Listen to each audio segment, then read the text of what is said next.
오늘 말씀 제목은 비로소 그리스도인입니다. 비로소 그리스도인. 여러분 2000여 년 전에 예루살렘에서 시작된 복음이 우리에게 어떻게 전해졌을까요? 스테반 집사의 그 순교가 기폭제가 되어서 초대 교회에는 이제 핍박이 시작되었어요. 핍박이 오니까 성도들이 다 흩어졌어요. 사방으로 흩어졌습니다. 오늘 본문 19절을 보면은 그때 스데반의 일로 일어난 환란으로 말미암아 흩어진 자들이 베니게와 구브로와 안디옥에까지 이르러 유대인에게 말씀을 전하는데, 그러니까 흩어진 사람들이 갈릴리 북쪽 이 베니게라고 합니다. 지금 이 페니키아를 말하고 또 배를 타고 구브로 섬, 사이프러스 섬이라고 합니다. 나중에 이제 우리가 바울 그 1차, 2차, 3차 선교 여행을 보면은 이제 거기가 나옵니다. 우리 그때 지도를 보면서 자세히 또 한번 보도록 하겠습니다. 한번 나중에 우리가 이제 사도행전 다 마치고 그쪽 바울 선교 여행을 우리가 좀 같이 갔으면 좋겠어요. 저는 그걸 기도하고 있습니다. 그때 그 복음을 그때 전했죠. 이 복음을 들은 몇 사람들이 이제 안디옥에 가게 됩니다. 안디옥은 예루살렘에서부터 한 300마일 떨어져 있어요. 그 지중해 연안의 그 북서쪽에 있는 곳인데 주로 이방 사람들이 모여 있는 항구 도시입니다. 이들이 그곳에서 유대인에게 복음을 전한 게 아니라 헬라인에게 이제 복음을 전합니다. 20절을 보면은 그 중에 구브로와 구레네 몇 사람이 안디옥에 이르러 헬라인에게도 말하여 주 예수를 전파하니. 어떤 사람인지는 몰라요. 그러니까 무명의 그 헬라인들이 안디옥의 헬라인들에게, 지금까지는 유대인들에게 복음을 전하는데 이제 헬라인들에게 복음을 전파합니다. 하나님께서 이것을 아주 기뻐하셨다고 합니다. 21절을 보면은 주의 손이 그들과 함께 하심에 수많은 사람들이 믿고 주께 돌아오더라. 이들에 의해서 그곳에 교회가 세워집니다. 바로 안디옥 교회예요. 안디옥 교회는 기독교 역사상 최초의 이방인 교회입니다. 이방인 교회.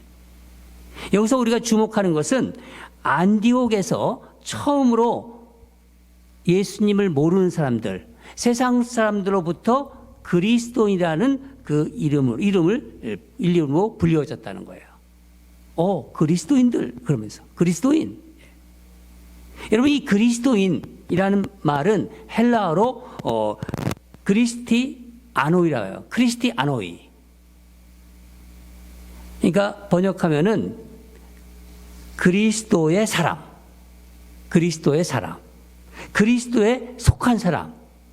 우리가 찬양했듯이 그리스도에 속한 사람, 또 그리스도를 닮은 사람이라는 뜻입니다.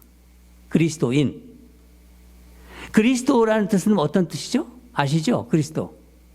기름 부음을 받은 자. 이게 그리스도예요. 그러니까 쉽게 표현하면은 우리말로 보통 뭐라고 하죠? 그리스도인들을? 금방 나오잖아요. 예수쟁이. 예수쟁이입니다. 여러분, 예수쟁이 하면은 어떤 느낌이 들어요? 어떤 느낌이 옵니까?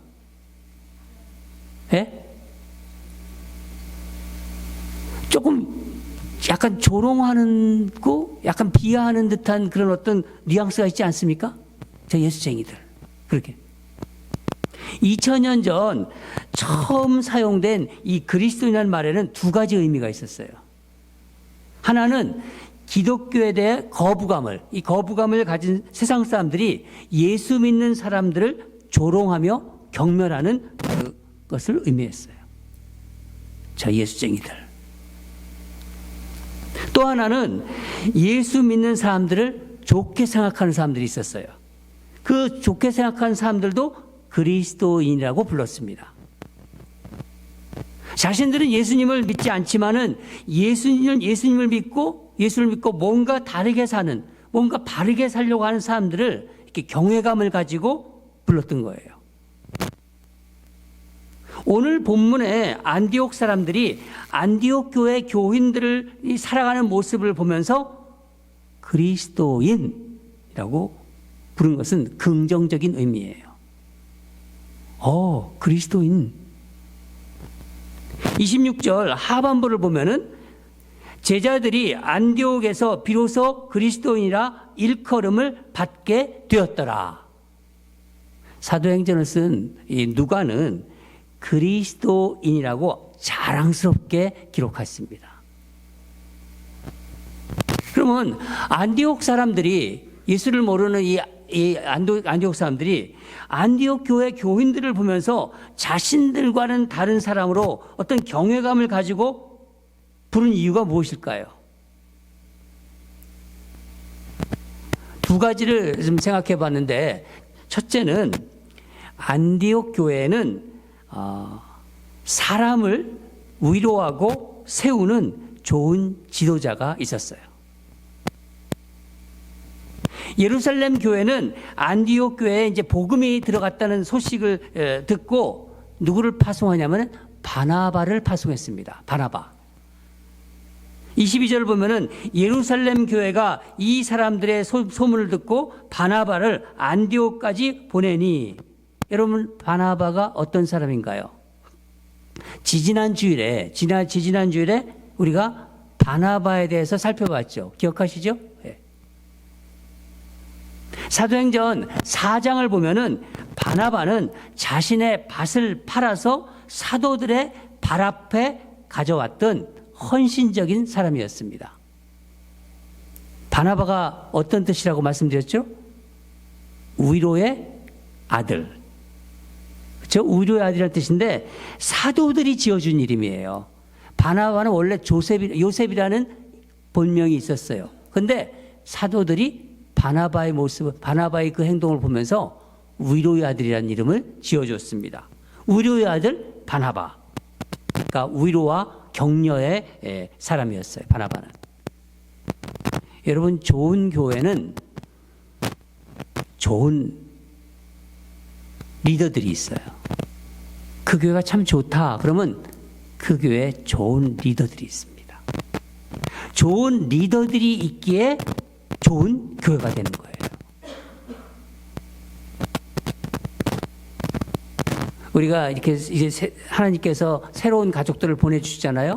그러면 우리가 좋은 리더들은 새롭게 보내주신 분들을 아주 마음으로 기꺼이 잘 환영해주고 또 그들을 잘 세워줍니다. 그게 바로 좋은 교회입니다. 위로의 아들, 바로 이 위로의 아들이라는 게 격려를 잘하는 사람을 뜻하는 거예요. 사람들 격려 잘하는 사람도 있잖아요. 예. 다른 사람들을 세워줍니다. 세워줘요. 마음을 살펴주고 또 응원해줘요. 그리고 지지해줘요. 여러분, 옹졸한 사람은요 절대로 위로의 사람이 되지 못해요. 마음이 편협하고 좁은 사람은 위로를 할 줄 몰라요. 또한 바나바는 착한 사람이고 믿음과 성령이 충만한 사람이라고 합니다. 24절을 보면은 바나바는 착한 사람이요 성령과 믿음이 충만한 사람이라 이에 큰 무리가 죽게 더해지더라. 여러분에게 한 가지 묻겠습니다. 성령과 믿음이 충만하면 착한 사람일까요? 그러면 착하면은 착하다 저 사람. 착하면은 성령과 믿음이 충만할까요? 여러분, 이 성령이 충만하고 믿음이 충만한 사람 같은데 의외로 착하지 않은 사람들이 있어요. 그 이상하죠? 반대로 굉장히 착해요, 사람이. 그런데 믿음은 아주 연약해 보이는 사람이 있어요. 제가 목회를 하면서 알게 된 것인데 사람은요 모든 모든 사람은 다 개성이 있더라고요. 어떤 사람이든지. 그러니까 교회가 만약에 우리 교회가 뭐 몇십 명이다. 또 어떤 교회는 뭐 몇천 명이다. 그러면 그 교인 수만큼 개성들이 있는 거예요. 교인 수만큼. 그런데 이 개성은요, 예수를 믿어도 쉽게 변하지가 않아요. 오랜 신앙생활을 해도. 그래서 신앙은 좋지만 그만큼 착하지 못한 사람이 있는 거예요. 같이 가지가 않아요, 이게. 성령은 충만한데, 믿음이 충만한데 인격이 뒤따라오지 않아요. 그런데 이 바나바는 이 두 가지를 겸비한 사람이라는 거예요. 제가 이제 목회를 그동안 해오면서 꾸준히 목회를 잘 하시는 그런 목회자들을 보면서 깨달은 게 있습니다. 여러분, 이 목회자에게 중요한 것은, 교회 리더잖아요. 이 목회자에게 중요한 것은 강단에서 하는 그 목회가 아니라 바로 인격으로 하는 목회예요. 저는 많이 부족한 것 같아요. 오늘 말씀을 제가 묵상하면서 그렇다고 또 제가 뭐 설교를 잘합니까? 그렇지도 않잖아요. 여러 반응들이 없어요, 보니까.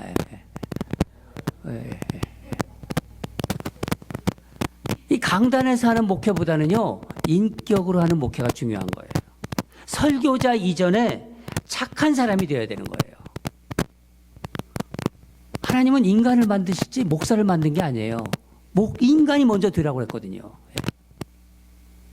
믿음 좋고 성령 충만한 목사이기 전에 착한 목사여야 돼요. 성경은 이 바나바를 가리켜 뭐라고 하냐면 착한 사람이요. 그 다음에 먼저 착하다고 얘기를 한 다음에 그 다음에 성령과 믿음이 충만한 사람이라고 해요. 이 바나바의 그 헌신적인 그 목회로 안디옥 교회, 이 이방 교회가 막 성장하기 시작했어요. 사람이 뭐 엄청 이제 몰려들기 시작하고. 근데 바나바가 혼자서 그 일을 하지 않았던 거예요. 말씀을 사람들이 오잖아요. 그러면 말씀을 가르쳐야 되잖아요. 그리고 양육시켜야 되잖아요. 우리가 1대1 하면서 우리 미영자매가 이렇게 계속해서 말씀으로 양육이 돼 가잖아요. 저는 오늘 정말 이곳에 와서 제가 3년 동안 목회하면서 하나님이 정말 저한테 큰 기쁨을 주신 것 같아요. 저는 저 입에서 저희가 나올 줄 몰랐어요. 저 예쁜 입에서 저런 아름다운 얘기가 나올 줄 몰랐어요.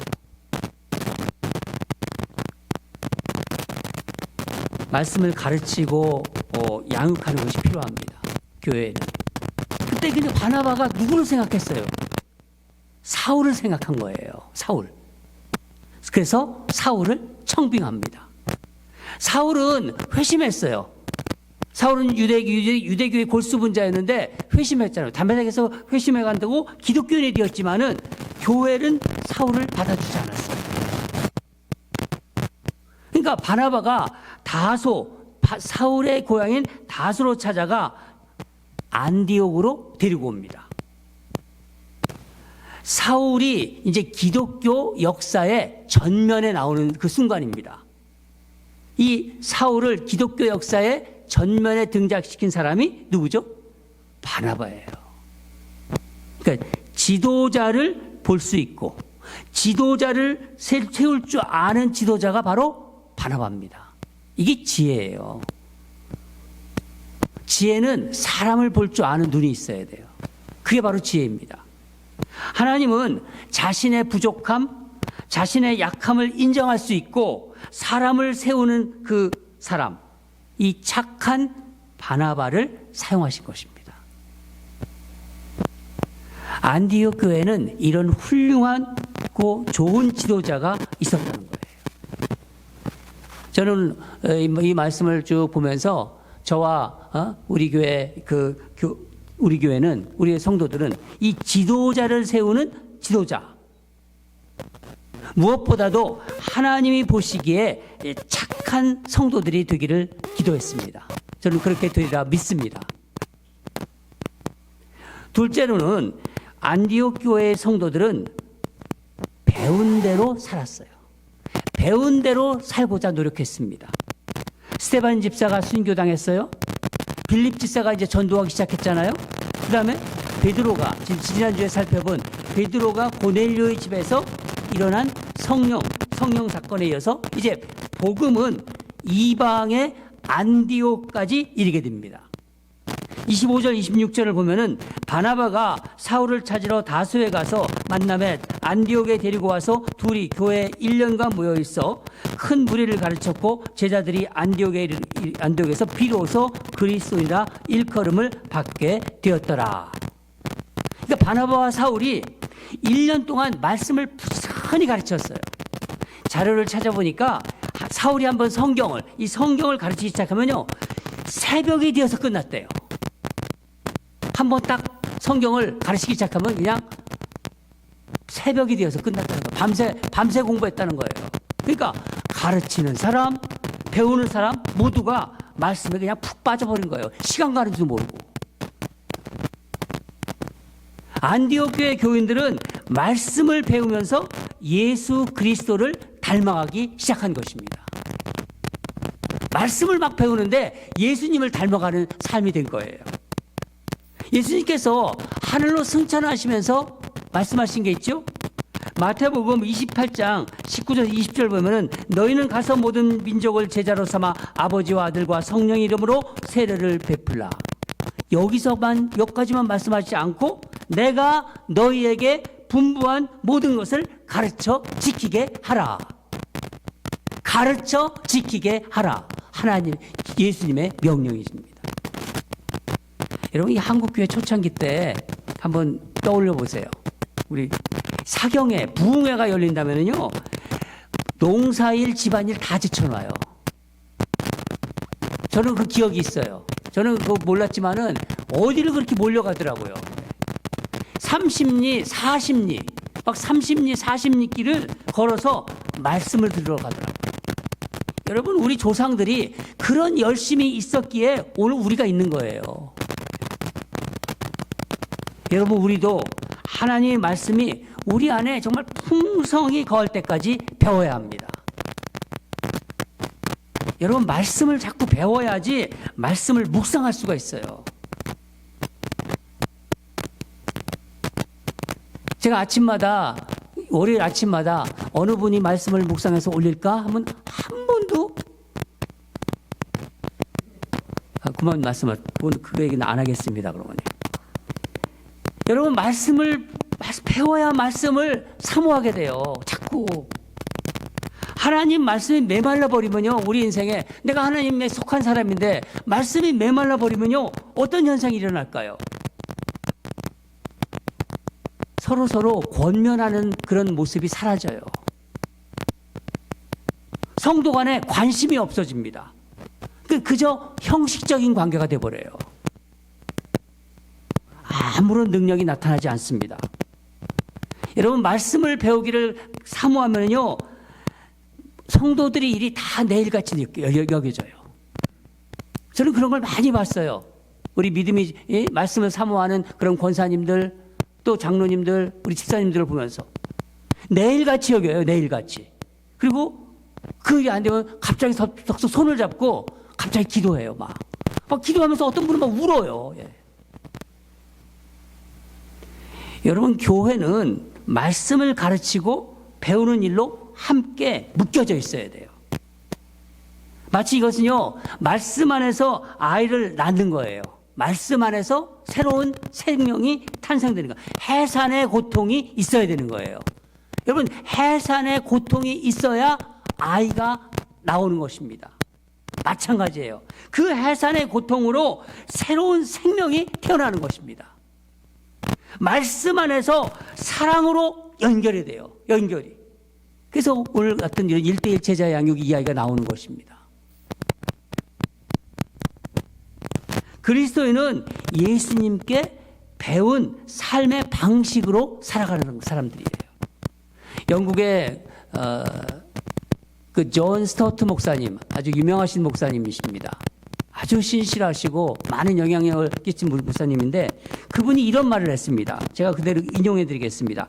건강한 그리스도인은 지성과 감성과 의지를 그리스도의 다스림 안에 복종한다. 그렇습니다. 그리스도인은 세상에서 터득한, 세상에서 받은 어떤 지식이 아니라 예수님이 가르쳐준 대로 살아가는 사람이 바로 그리스도인입니다. 세상은 뭐라고 합니까, 우리가? 세상은 돈으로, 또 물질로, 명예로, 인기로 너를 증명해보라고 자꾸 그러잖아요. 요즘 그리스도인들이 그걸 가지고 자꾸 증명하려고 그래요, 자기들이. 예수님이 마귀에게 시험 받은 것이 바로 그거예요. 너 돌을 떡으로 만들어라. 그렇게 말했잖아요. 안디옥 교인들이 세상 방식이 아니라 예수님이 가르쳐준 그 방식으로 살아가고자 했던 것입니다. 세상 사람들, 그러니까 넌 크리스찬들이 안디옥 교인들을 보면서 저 사람들 뭔가 다르구나. 그렇게 생각했지요. 자신들과는 다른 거예요. 구별된 모습이 보인 거예요. 자기들이 보니까 저 사람들은 달라. 그들의 입에서 자꾸 예수 믿는 사람들 입에서 그리스도라는 말이 나오니까 안디옥 교인들을 향해서 그리스도에게 속한 사람, 그리스도를 닮아가는 사람, 그리스도를 높이는 사람, 바로 그리스도인이라고 부른 것입니다. 여러분 1세기의 안디옥 그리스도인들은 그냥 아무 수식어가 없었어요. 그리스도인 그 자체였어요. 그리스도인. 다른 어떤 어느 교회에 그 수식어가 없습니다. 그냥 그리스도인. 다른 수식어 필요 없죠. 뭐예요? 가짜가 없었다는 거예요. 유사 그리스도인이 없었다는 것입니다. 근데 오늘날 보세요. 오늘날 한번 생각해 보세요. 그리스도인이면 다 그리스도인인가요? 교회를 다니면 다 그리스도인인가요, 여러분? 여러분은 어떻게 생각하십니까? 가짜 그리스도인, 유사 그리스도인들이 생겨졌습니다. 그러니까 진짜와 가짜가 생겼다는 거예요. 교회를 나와도. 우리 인정할 건 인정해야 돼요. 그리스도인은요, 그리스도에 붙어 있는 사람이에요. 예수님께 붙어. 그 사람을 보면은 그리스도, 예수님이 보여야 되는 것입니다. 그리스도를 뗄래야 뗄 수 없는 사람, 그리스도를 높이고 그리스도를 따라가는 사람이 바로 그리스도인입니다. 여러분, 세상 사람들이 그리스도가 누군지 알겠습니까? 세상 사람들은요, 예수님이 누군지 몰라요. 그리스도를 몰라요. 너 어떻게 알아요, 세상 사람들이? 그리스도인을 보고 그리스도를 알아가는 거예요. 나 저 사람을 보니까 그리스도가 생각이 난다. 나 그리스도를 믿겠다. 나 그리스도를 좀 배워보겠다. 나 저 사람 보니까 나는 그리스도 쳐다보고 싶지도 않다. 저 사람 살아가는 모습을 보니까 나는 절대로 그리스도 안 믿겠다. 우리를 보고 믿는 거예요. 그래서 그리스도인은 그리스도인답게 살아야 하는 것입니다. 그리스도인으로 살아가려면요, 대가를 지불해야 돼요. 그냥 되는 게 아니잖아요. 대가를 지불하고 또 손해보는 일이 있으면요, 손해봐야 되는 거예요. 손해 안 보려고 몸부림치지 말고 내가 그리스도인이면요, 손해볼 때는 손해봐야 되는 겁니다. 그게 바로 세상 방식이 아니라 그리스도의 방식대로 살아가는 것이죠. 최근에 제가 아는 제가 참 좋아하는 목사님인데 그 목사님의 이야기를 듣고 너무나 가슴이 아팠어요. 근데 또 가슴이 아프면서도 큰 감동과 이 도전을 받았습니다.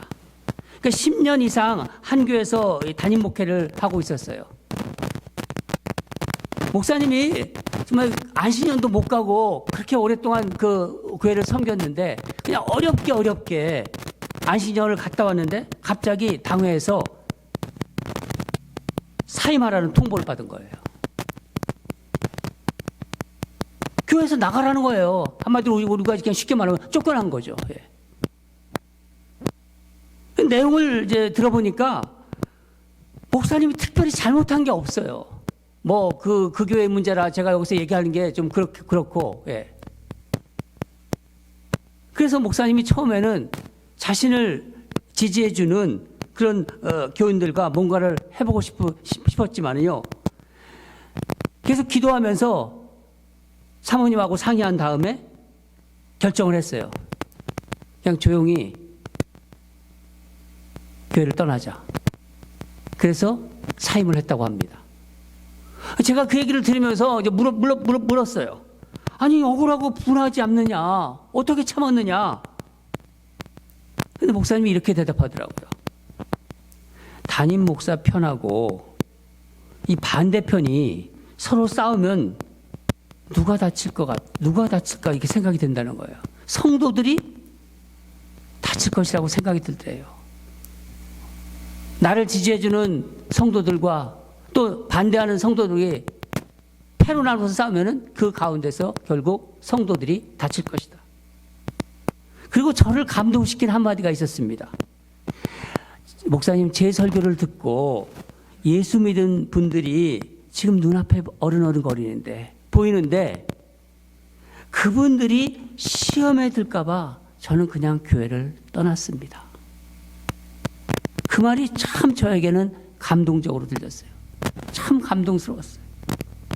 이 목사님은요, 그렇게 하는 것이 세상 방식이 아닌 그리스도의 방식이라고 생각했던 거예요. 사랑하는 여러분, 그리스도인으로 살려면요, 세상 사람들과 분명히 다르게 살아야 됩니다. 말로 살 수가 없는 거예요. 말만이 아니라 말한 것을 보여주지 않으면 믿지 않는 세상이에요, 이제는. 그리스도인으로 인해서 오히려 어떻게 됩니까? 내가 그리스도인으로 살면서 오히려 하나님의 영광을 가리면서 살아요, 보면은요. 우리는 하나님 보시기에 내가 누구인가를 생각해야 돼요. 세상 사람들이 나를 보는 게 아니라 하나님 보시기에 내가 누구인가 그걸 생각해야 됩니다.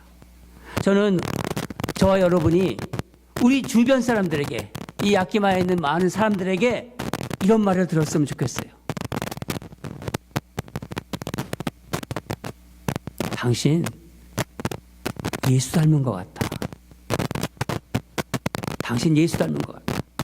당신 진짜 예수적인 같아. 요즘은요, 뭐 자꾸 그러잖아요. 뭐 기름도 그냥 기름 안 하잖아요. 거기다가 참기름 그러잖아요.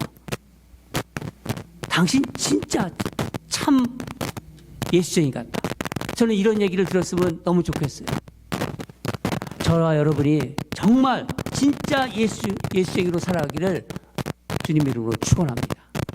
다 같이 기도하겠습니다. 하나님 아버지, 감사합니다.